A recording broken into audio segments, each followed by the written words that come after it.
Acababa de heredar 11 pesos millones y corrió a casa para dígale a mi esposo, pero un grave accidente me puso en el hospital. Para mi sorpresa, él nunca ha visitado. Cuando llamé, dijo que no tenía tiempo ni dinero para un perdedor. Días después, llegó con su nueva esposa para burlarse de mí, pero cuando me vio, gritó: «Oh Dios mío, ella es mí. Me llamo Amelia Hart, y si me hubieran dicho hace un año que estaría en medio de una casa centenaria en Boston, con las llaves de la puerta principal y de una empresa multimillonaria, me habría reído en su cara». Por aquel entonces, vivía en un pequeño apartamento encima de una panadería. Trabajaba jornadas de 12 horas como coordinadora de proyectos de nivel medio y comía fideos instantáneos con mucha más frecuencia de la que me gustaría admitir. Mi tío Richard Whitmore falleció. Richard era el hermano mayor del padre de mí, encantador, ingenioso e inseparable. No éramos muy cercanos. De vez en cuando me enviaba alguna tarjeta navideña, y una vez me invitó a cenar cuando tenía 19 años, solo para pasarnos toda la comida hablando de un nuevo proyecto hotelero en el Caribe. Aún así, sabía que había tenido éxito. Lo que no sabía era que, discretamente, me había nombrado heredera principal de su patrimonio. El día que recibí la llamada de su abogada, Margaret Sloan, pensé que era una estafa. Una fortuna de Whitmore Holdings. Una casa de piedra rojiza de 3 pisos en Beacon Hill, acciones en un estudio de arquitectura. Parecía una mala trama de Netflix, pero cuando llegué a su oficina, todo estaba meticulosamente organizado: el testamento, las escrituras de propiedad, la cartera de negocios. Richard me lo había dejado todo, sin condiciones, por supuesto. No fue tan sencillo. Su socio, Daniel Cross, no estaba muy contento. De hecho, cuando entré por primera vez en la sede de la empresa, apenas ocultó su desdén. Me veía como la sobrina despistada, una forastera que solo arruinaría lo que habían construido. Y quizá no se equivocaba del todo, al menos entonces. No tenía ni idea de cómo gestionar una empresa de diseño. Harold Becher me había dejado una carta, corta, de un solo párrafo. Amelia, no tienes que demostrarle nada a nadie más que a ti misma. Construye algo que valga la pena conservar. Y no vendas la casa. Es la mejor decisión que he tomado. La casa era impresionante. Suelos de madera noble pulidos como un espejo. Ventanas altas con yedra rebelde trepando por el ladrillo, y farolas de gas que bordeaban la estrecha calle. Olía ligeramente a cedro y a algo cálido. Quizás a las décadas de conversaciones que había escuchado. De pie en el vestíbulo, sentí tanto el peso como la posibilidad de lo que me había sido dado. Aún así, la realidad de heredar no era tan romántica como parecía. Hubo reuniones con contadores, trasnochadas leyendo informes empresariales y constantes mensajes de Daniel. Pasé mi primera semana en un mar de firmas y presentaciones, mientras intentaba descubrir mi lugar en la vida que Richard me había dado. El punto de inflexión llegó durante una reunión de revisión del proyecto. Daniel presentó una propuesta elegante, pero sin alma, el tipo de propuesta que Richard habría rechazado de plano. Yo expresé mi opinión y sugerí un diseño alternativo que enfatizara la luz natural y los espacios comunes. La sala quedó en silencio. Daniel apretó la mandíbula. Pero entonces Sophia Lane, la directora del proyecto, asintió lentamente y dijo: «Creo que tiene razón». Fue una pequeña victoria, pero fue mía esa noche. Caminé a casa por el puente Longfellow, el río Charles, y las luces de la ciudad se reflejaban como cristales rotos. Por primera vez, empecé a creer que podía lograrlo, no porque Richard me hubiera dejado su nombre ni su dinero, pero porque empezaba a ver lo que podía construir bajo mis propios términos, y me di cuenta de que esa era la verdadera herencia. Una semana después, entré oficialmente al mundo de mi tío. Las grietas en la imagen perfecta empezaron a aparecer. Todo empezó con una llamada de Margaret Sloan, la abogada de mi tío. Su voz era tranquila, pero con un matiz que me revolvió el estómago. «Titán, Amelia», dijo, «hay otro asunto que debemos tratar. Se trata del fideicomiso». Creía que ya sabía del fideicomiso. La cartera de inversiones que Richard había dejado a mi nombre, destinada a ser gestionada a lo largo del tiempo. Pero Margaret me explicó que ese no era mi fideicomiso. Era uno aparte, designado para otra persona. Su nombre era Evelyn Brooks, según los documentos. Richard había reservado una suma considerable para mantener a Evelyn el resto de su vida. Los detalles eran vagos, y cuando pregunté quién era, Margaret solo dijo: «Alguien muy importante para tu tío. Lo entenderás cuando la conozcas». Así que 2 días después, me encontré frente a un modesto pero ordenado complejo de apartamentos, al otro lado de la ciudad. Evelyn estaba herida. De 60 y tantos, con el pelo canoso recogido en un moño bajo y ojos que me observaban con discreta curiosidad. Me invitó a tomar el té, y al sentarme frente a ella, en una sala soleada, me di cuenta de que no iba a explicarme abiertamente su conexión con Richard. En cambio, me preguntó por mí, por mi trabajo, antes de la herencia, qué tipo de libros me gustaban. Si alguna vez había estado en Italia, me escuchó más que habló, pero había una calidez en ella que me resultó extrañamente familiar, mientras me marchaba. Dijo, casi con naturalidad, como siempre decía Richard, eres más fuerte de lo que creías. Me quedé paralizada. Hablaba de mí. Todo el tiempo, respondió ella, con una sonrisa teñida de algo que no pude descifrar. Quería que tuvieras opciones. No todos reciben ese don. La reunión me dejó con más preguntas que respuestas. Pero no había tiempo para pensar en ello. Al regresar a la oficina, me encontré con otra tormenta. Esta vez, cortesía de Daniel Cross. Estaba en la sala de conferencias con un grupo de jefes de departamento. Su tono era cortante. No podemos seguir retrasando este proyecto, porque el nuevo propietario quiere replantear el diseño. En cuanto me vio, su expresión se endureció. Amelia, estábamos hablando de la renovación del puerto. ¿Vas a aprobar los planes actuales o tenemos que perder otra semana? Respiré hondo. No perdemos tiempo si lo mejoramos. El diseño se siente frío. No es lo que esta ciudad necesita. Daniel se recostó en su silla, y de repente eres la autoridad de lo que la ciudad necesita. La sala se tensó. Por un momento, consideré ceder. Pero luego pensé en la carta de Richard, construye algo que valga la pena conservar. No pretendo ser la autoridad. Dije con serenidad, pero soy el dueño, y mientras mi nombre esté en el libro. En esta empresa, impulsaré un trabajo del que podamos estar orgullosos. Hubo una larga pausa. Finalmente, Sophia Lane habló desde el otro extremo de la mesa. Creo que Amelia tiene razón. Hemos estado yendo a lo seguro demasiado tiempo. Ese pequeño cambio en la energía de la sala era todo lo que necesitaba. Más tarde esa noche, regresé. Me quedé en el tranquilo vestíbulo de la casa de piedra rojiza, rozando el borde de la barandilla con los dedos, y pensé en las palabras de Evelyn. No todos reciben ese don. Aún no entendía del todo las decisiones de mi tío, pero algo estaba claro, me había dejado no solo una empresa, sino una responsabilidad. Y empezaba a sentirme preparado para asumirla. 3 semanas después de asumir mi nuevo cargo, me di cuenta de que el imperio de Richard no se limitaba a edificios y salas de juntas. Era una intrincada red de personas, lealtades y deudas olvidadas. Una de esas deudas me llamó una tarde lluviosa de jueves. Estaba revisando propuestas de proyectos en mi oficina cuando Sofía apareció en la puerta. Hay alguien aquí que quiere verte. Dice que es urgente. Entró un hombre alto y fibroso, con ojos que se movían como animales acorralados. Se presentó como Colin Fraser. Trabajé para tu tío, dijo, sin sentarse. En 2009, cuando el proyecto del paseo marítimo se desmoronaba, fui yo quien impidió que los contratistas abandonaran la obra. Hizo una pausa y añadió, Richard me prometió algo. Dijo que se aseguraría de que mi familia estuviera bien cuidada. Pero falleció antes de poder escribirlo. Lo estudié atentamente. ¿Qué me pide exactamente, señor Fraser? No parpadeó. $100,000 suficientes para saldar mis deudas y empezar de cero. Algo en su forma de hablar, tan ensayada, me inquietó. Si dices la verdad, dije lentamente, necesitaré pruebas. Cualquier correspondencia, registros de pagos, Colin apretó los labios. ¿Crees que miento? Creo que mi tío era generoso, respondí. Pero también creo que la gente podría intentar aprovecharse de esa generosidad ahora que ya no está. Por un instante, su mirada se endureció, y vi la amenaza bajo su tono tranquilo. Cuidado, Amelia. En esta ciudad, las reputaciones se desmoronan rápidamente. Se fue sin estrecharme la mano. Más tarde, Sofía cerró la puerta de la oficina tras ella. Lleva semanas rondándome. Intenté contactarte en el funeral, pero Daniel lo interceptó. ¿Por qué nadie me lo dijo?, pregunté. Sofía dudó. Porque Richard nunca confirmó su historia. Y Daniel pensó que, si lo ignorábamos, se iría.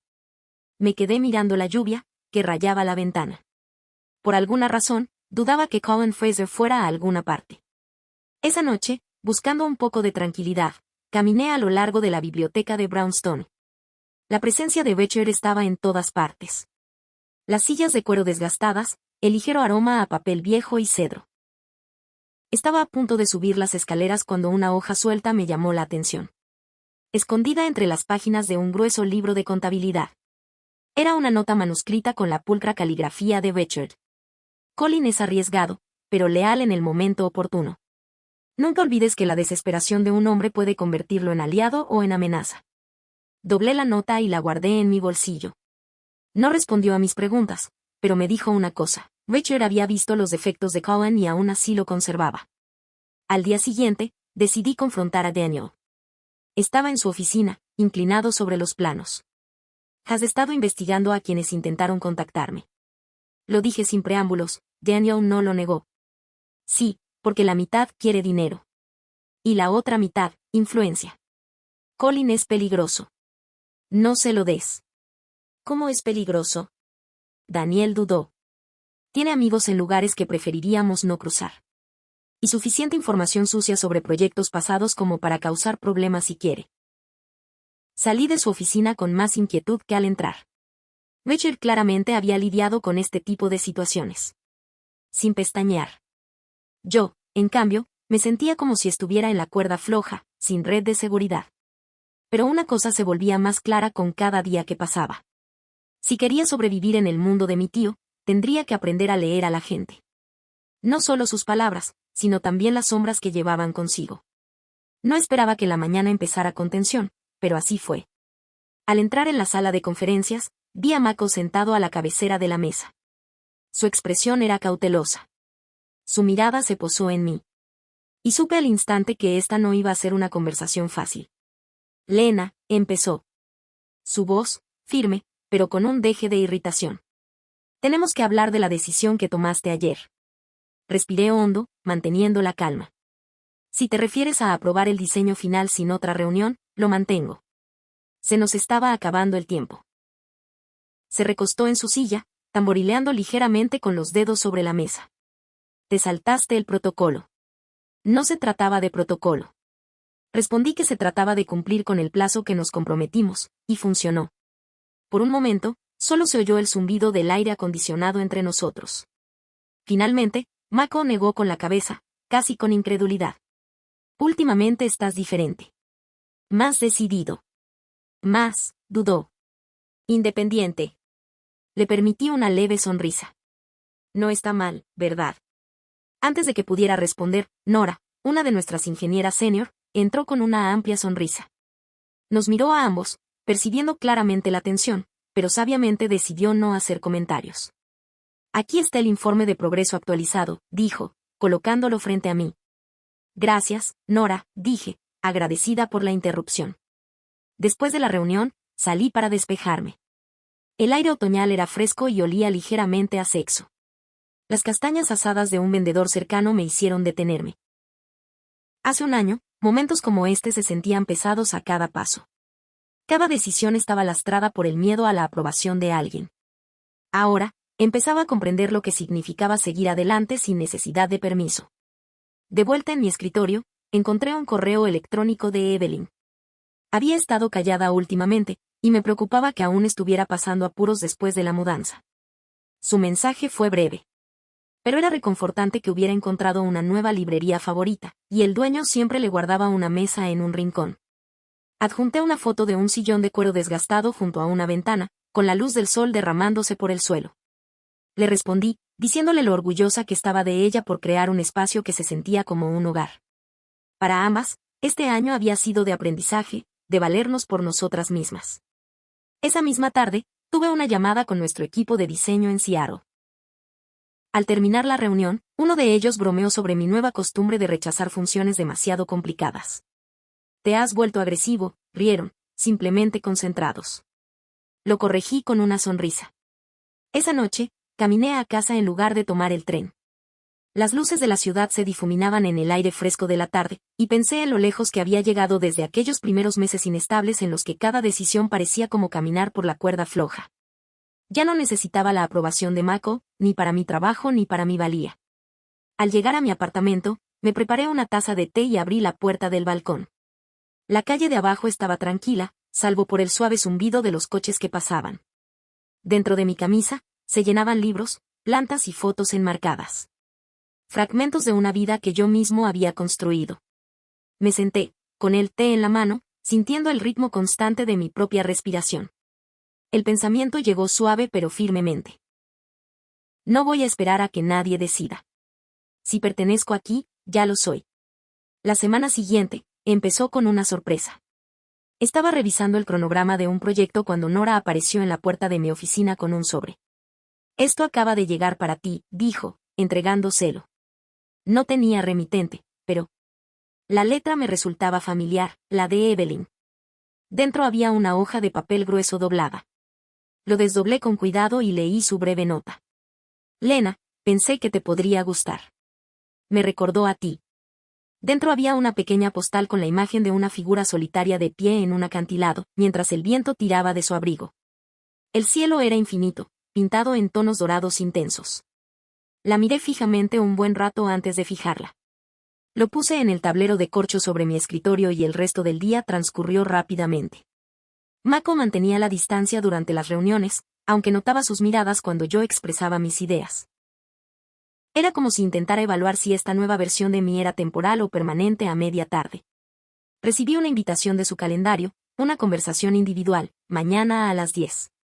Un punto y punto, el yo de antes, se habría pasado toda la noche preocupándose por lo que quería decir. Pero ahora simplemente acepté la invitación y cerré mi portátil.